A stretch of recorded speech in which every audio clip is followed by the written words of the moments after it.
Assalamualaikum warahmatullahi wabarakatuh. Jujur di sini saya pertama kalinya mengupload sebuah video di YouTube channel saya karena untuk memenuhi salah satu mata kuliah tugas dari dosen. Untuk mengefektifkan waktu, jadi kali ini materi dari saya yaitu OJK atau Otoritas Jasa Keuangan Ekonomi kelas 10 tingkat SMA, SMK, dan MA. Silakan kalian simak ya video dari saya. Tahukah kamu atau tahukah dari kalian, OJK itu apa sih pengertiannya? Kenapa bisa dibentuk? Dan apa sih fungsi-fungsinya atau asas-asasnya? Mari simak video dari saya. OJK atau Otoritas Jasa Keuangan dibentuk berdasarkan Undang-Undang Nomor 21 Tahun 2011 yang berfungsi menyelenggarakan sistem pengaturan dan pengawasan yang terintegrasi terhadap keseluruhan kegiatan di dalam sektor jasa keuangan.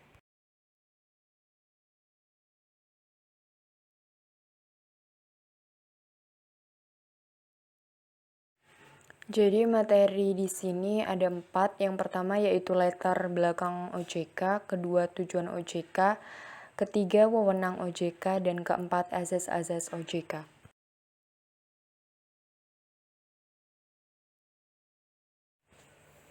Kemudian yang pertama yaitu latar belakang OJK. Pembentukan OJK dipicu oleh kasus Bank Senturi yang membuktikan lemahnya fungsi pengawasan yang dilakukan oleh Bank Indonesia. Hal ini terungkap setelah lembaga penjamin simpanan hendak mengucurkan dananya ke Bank Senturi. Namun jumlahnya membengkak dari yang seharusnya.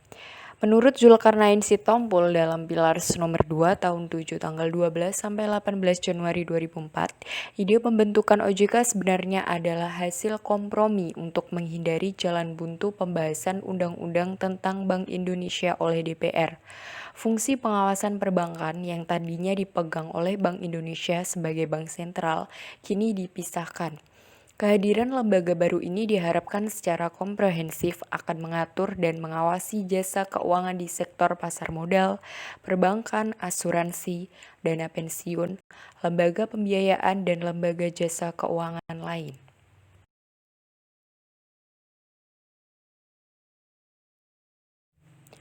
Next, kedua yaitu tujuan dari dibentuknya OJK atau Otoritas Jasa Keuangan. Ada 3. 1. Terselenggara secara teratur, adil, transparan, dan akuntabel. 2. Mampu mewujudkan sistem keuangan yang tumbuh secara berkelanjutan dan stabil. 3. Mampu melindungi kepentingan konsumen dan masyarakat.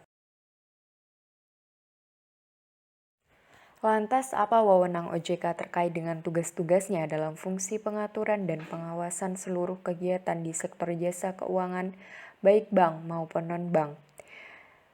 Jawabannya, wewenang OJK berkenaan dengan fungsi tugas-tugasnya tersebut dapat dikelompokkan menjadi 2.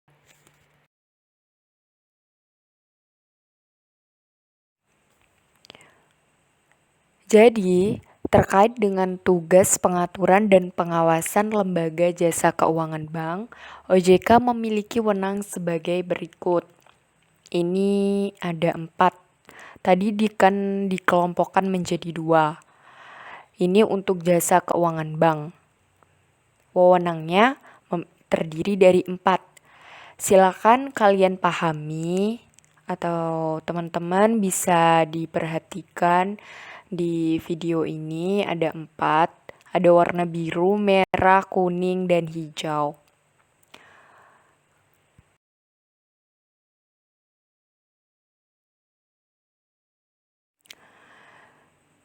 Sekarang terkait dengan tugas pengawasan lembaga jasa keuangan bank dan non-bank, wewenang OJK meliputi 4. Ada 4 ya. Kalau yang tadi untuk jasa keuangan bank itu juga ada 4. Dan perbedaannya kalau di sini ada lembaga jasa keuangan bank dan non-bank. Sama-sama 4. Oke. Silakan teman-teman simak. Ada 4. Pertama, yaitu menetapkan kebijakan operasional pengawasan terhadap kegiatan layanan keuangan. Kedua, menetapkan sanksi administrasi terhadap pihak yang melakukan penolakan terhadap peraturan perundang-undangan di sektor jasa keuangan. Ketiga, mengawasi implementasi tugas pengawasan yang dilaksanakan oleh kepala eksekutif. 4. Menerima dan mencabut izin usaha, izin orang perseorangan, efektivitas persetujuan pendaftaran, surat tanda pendaftaran persetujuan melakukan kegiatan usaha, pengesahan, persetujuan atau penetapan pembubaran dan penetapan lain.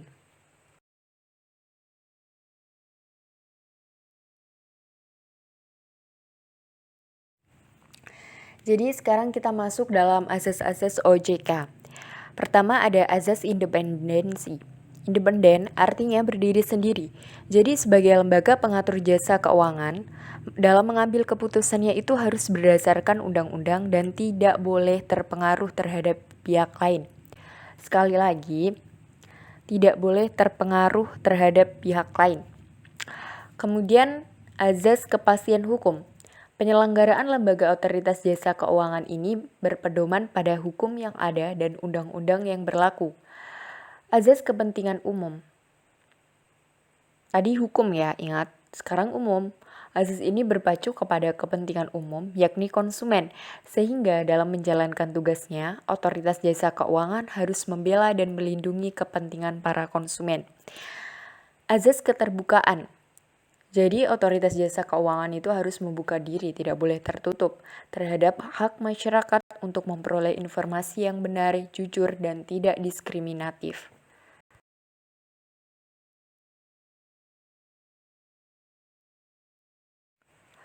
Lanjut, yaitu azas profesionalisme. Dalam menjalankan tugas dan wewenangnya, otoritas jasa keuangan itu harus berlandaskan azas profesionalisme. Ada lagi yaitu azas integritas. Jadi lembaga otoritas jasa keuangan harus berpegang teguh kepada nilai-nilai moral dalam setiap tindakan yang diambil.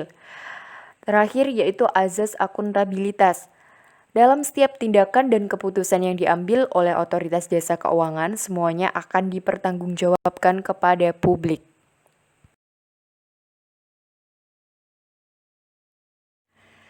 Thank you yang sudah menonton video dari saya. Semoga setelah menonton video ini kita semua bisa bertambah wawasannya.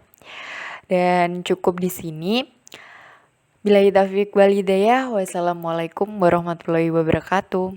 Sampai berjumpa di video selanjutnya.